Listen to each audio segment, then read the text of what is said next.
Usted sabe, doctor, para la mayoría de la gente las moscas son solo eso, moscas. Algo que espantar con la mano cuando ronda nuestra cabeza o un plato de comida. Pero se equivocan. Son seres superiores, capaces de fornicar mientras vuelan y con decenas de ojos que nos vigilan desde cualquier ángulo. Usted no lo sabe, pero esos bichos han estado en guerra con nuestra especie desde el principio de los tiempos. Con cada nuevo insecticida que promete acabarlas, ellas se vuelven más resistentes. Le doy un dato para contar en la próxima cena de trabajo o con amigos, aunque le advierto, no es agradable y tal vez provoque un silencio incómodo en la mesa. Adoro los silencios incómodos. ¿Usted no, doctor? Todo lo que implican. Llenan el vacío con la fuerza de las palabras no dichas. Porque lo que no se dice a veces es más inquietante. Pero me desvío del tema. Este sofá es tan cómodo que permite las divagaciones. Debería pensar seriamente en cambiarlo. El dato. Las moscas han matado más seres humanos que todos los conflictos bélicos juntos. Estamos en guerra, le decía, y no hay manera de que la podamos ganar. Nos llevan millones de años de experiencia. Cuando nuestros ancestros las pintaron en las cuevas de Laco, las moscas ya eran dueñas de la tierra. ¿Sorprendido? Todo el mundo aprecia los bisontes, ciervos y caballos registrados con maestría primigenia en las paredes de la gruta francesa, pero también hay bichos. Eso fue en el Paleolítico. Desde entonces no hemos hecho más que mantenerlas a raya. Y eso es un decir, porque en realidad las convocamos permanentemente a nuestro lado. El 80% de la población mundial vive en medio de sus propias deyecciones. Me gusta esa palabra, deyecciones. Es magnética, ¿no le parece, doctor? Lo cierto es que no hemos abandonado a la Edad Media. Las moscas aman la mierda, y esta ciudad huele a mierda. No le hablaré de las pilas de basura que amontonamos en cada esquina, ni de los desechos que se acumulan en mercados, parques y aceras. Hablemos de mierda. ¿Me creería si le dijera que una mañana vi correr sobre la Alameda un nauseabundo río de excrementos?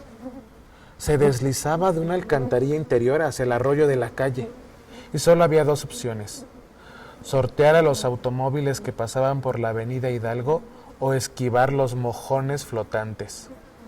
Esas son las alternativas a las que esta urbe nos orilla, doctor.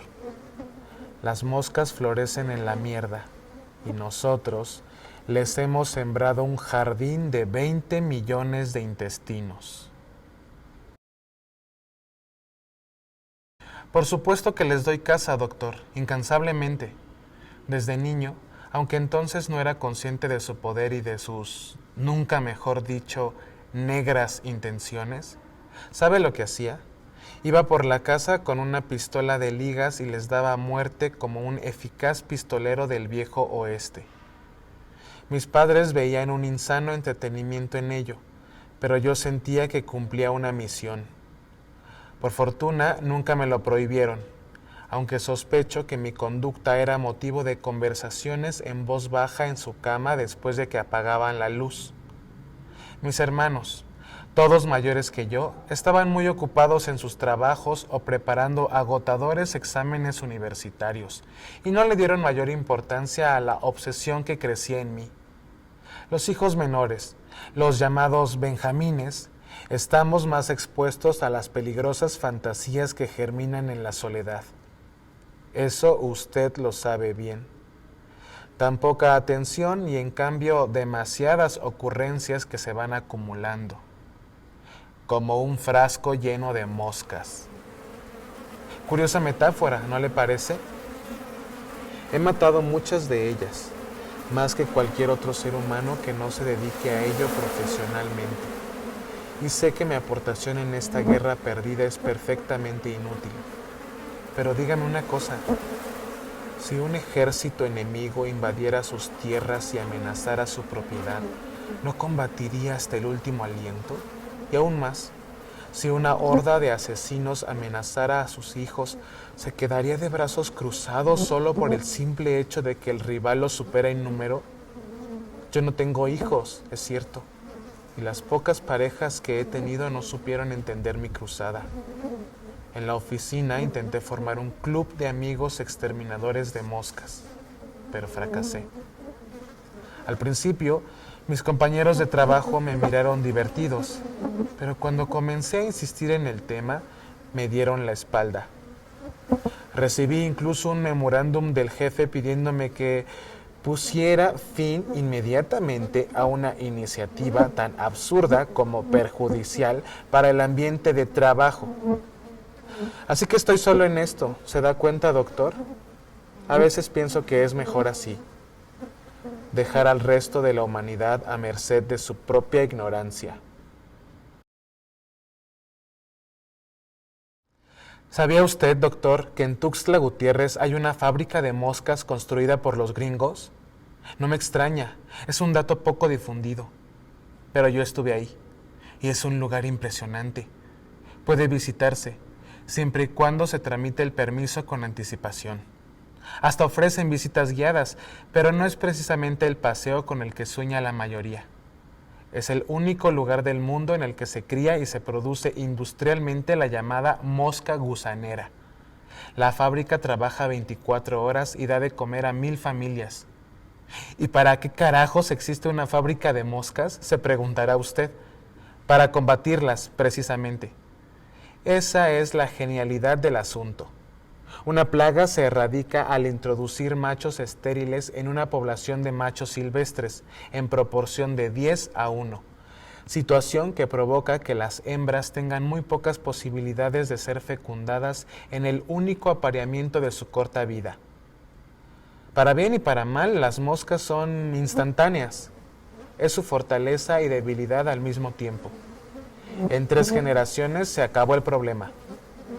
Por eso existe la fábrica. De ahí salieron los machos estériles que salvaron millones de vidas en Libia a principios de los años 90. Moscas mexicanas, doctor, utilizadas en contra de su propia especie. El lugar es delirante. Toneladas de carne podrida repletas de larvas de mosca. Millones de ellas vuelan en una enorme jaula de vidrio, produciendo un zumbido que compite con la turbina de un avión. Cuando llegué ahí, comprenderá usted, me sentí tan feliz como un peregrino que arriba a la Meca. Mentiría si le dijera que no practico ningún deporte. Por supuesto que no se trata de fútbol, natación, jogging o cualquiera de esas actividades que hacen sentir a la gente menos culpable por lo que le hacen cotidianamente a su cuerpo. Créamelo, doctor, conozco adictos que van a correr a Chapultepec. El ejercicio que practico, como ya se podrá imaginar, es algo peculiar y, estoy seguro, único en el planeta.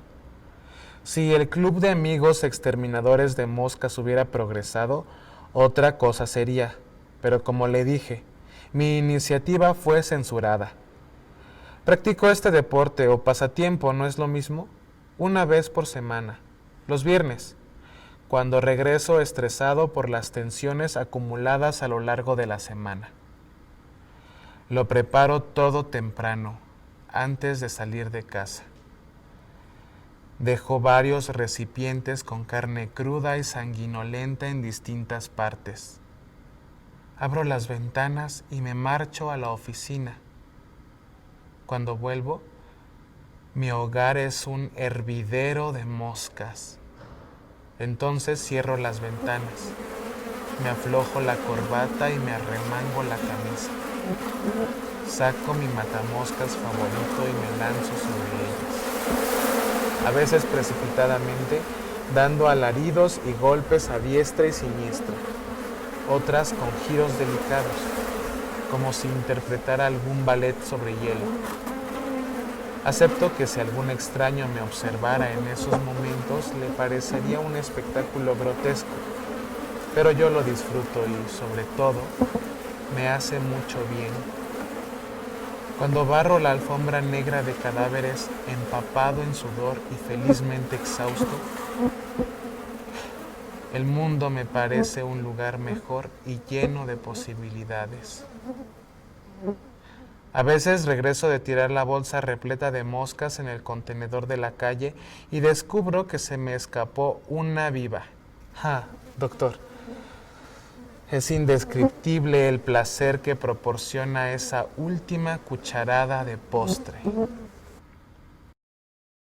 Si le parece exagerado todo lo que le he dicho sobre las moscas, hacer un poco de historia nos vendrá bien, doctor. No quiero parecer un presuntuoso ante usted, pero la información es poder. Recuerdo a un maestro de inglés de mi infancia cuya mayor lección fue la siguiente. Nunca proporcionaba el nombre de su perro cuando lo llevaba a pasear al parque, para que así nadie pudiera llamarlo y alejarlo de su lado. ¿Entiende lo que le digo? Pero basta de distracciones, vamos a los datos. Belcebú quiere decir Dios de las moscas en hebreo. Lutero, por su parte, las consideraba la vanguardia de las legiones infernales.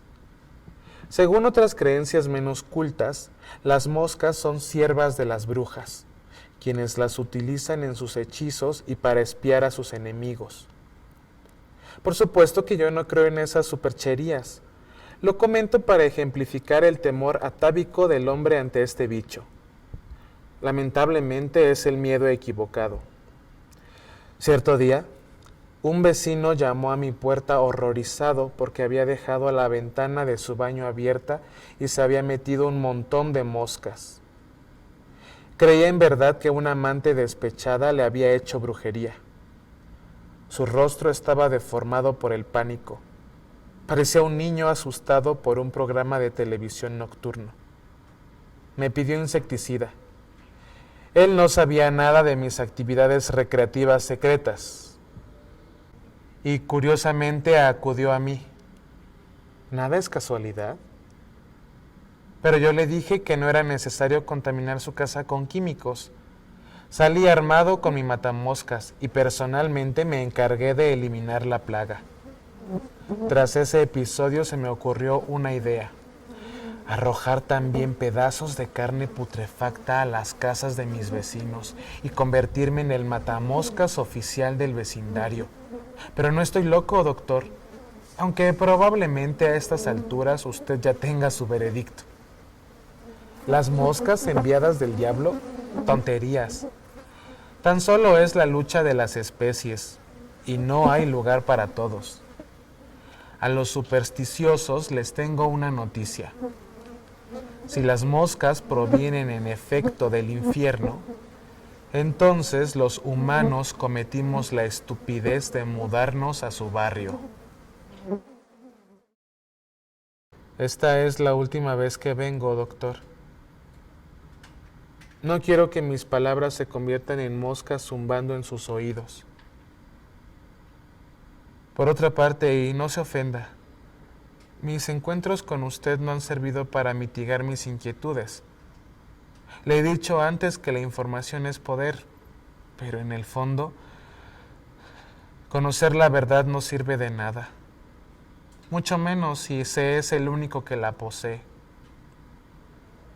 En el mejor de los casos, la verdad se convierte en una pesada losa y en el peor, nos aísla y coloca la etiqueta de raros. Al menos me queda el consuelo de que no moriré ignorante. Le confieso que me siento muy cansado. El cardiólogo, a quien también visito regularmente y quien se encarga de mi maltrecho corazón, me ha advertido sobre cierto padecimiento que requiere bisturí. Pero no pienso someterme al quirófano.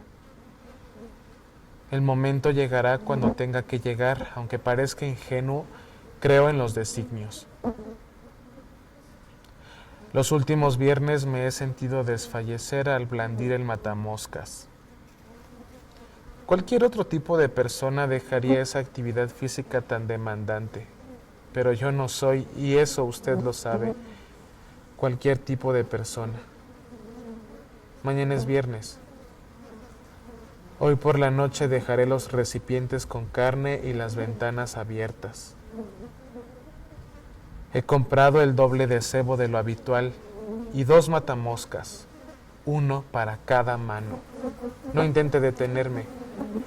Lo que hemos hablado aquí es secreto profesional, un código inquebrantable. Por eso y no por otra cosa es que acudí a usted, doctor. Los grandes actores mueren en el escenario. Imagine, 1.000.000 de moscas y un solo hombre en el centro del espectáculo. ¿Acaso no soy un hombre afortunado?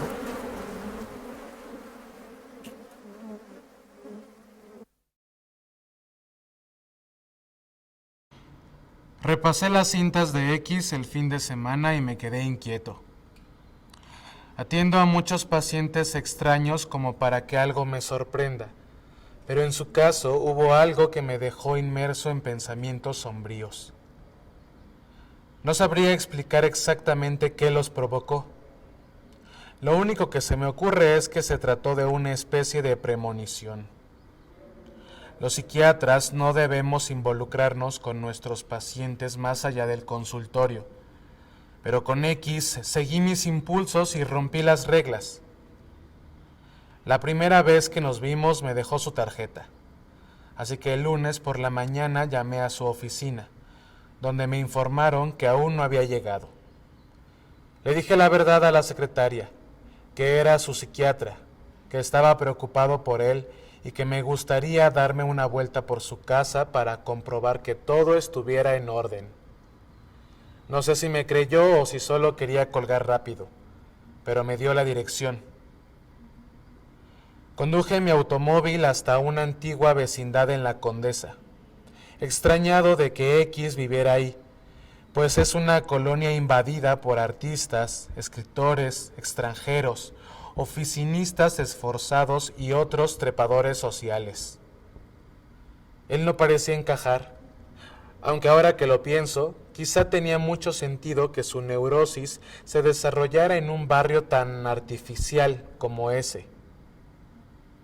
La puerta de acceso general estaba abierta y el edificio solitario. Seguramente a esa hora los inquilinos trabajaban detrás de un cubículo por un sueldo que se les iba en pagar la renta. Las ventanas de su departamento estaban abiertas, como dijo.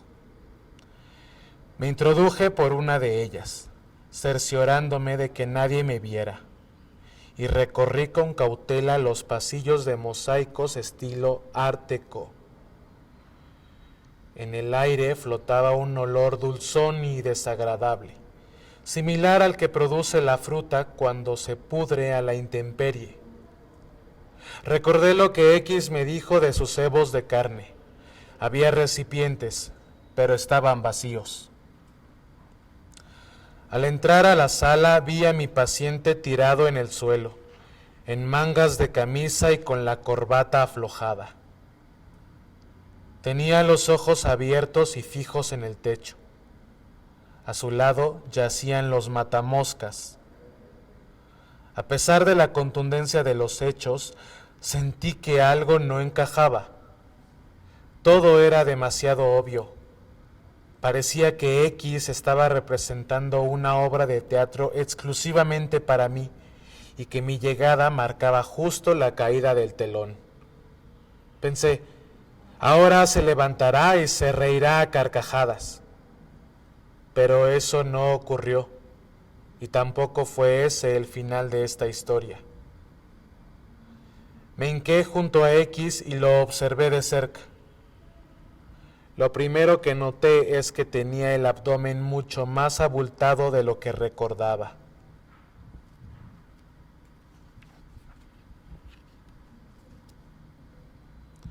Después escuché un ruido extraño que brotaba del interior de su cuerpo, semejante al sonido que hacen los cables de alta tensión. Luego, su boca se abrió. No creo en las cosas del cielo ni en las del infierno, pero lo que salió de ella ha puesto en duda mi propia salud mental. Un torrente de moscas cubrió el techo como la más negra de las noches y se reagrupó para desaparecer por la ventana en cuestión de segundos.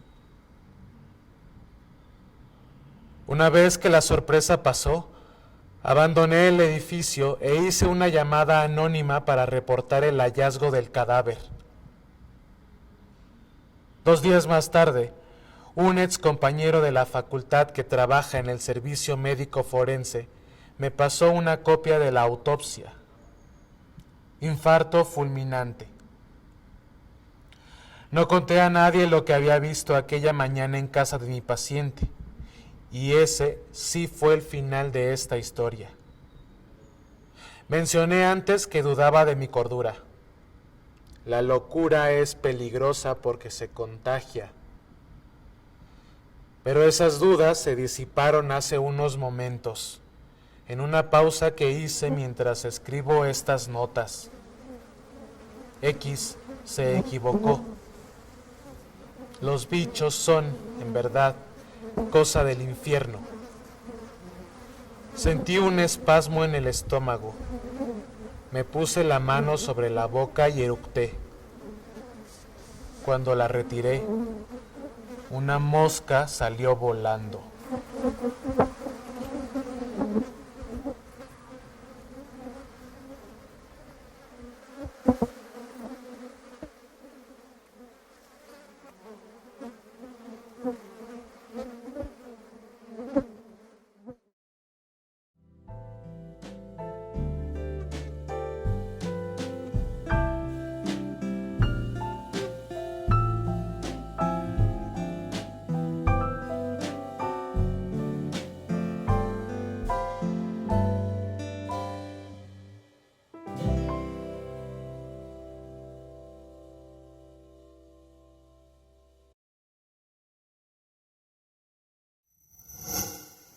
Gobierno de México.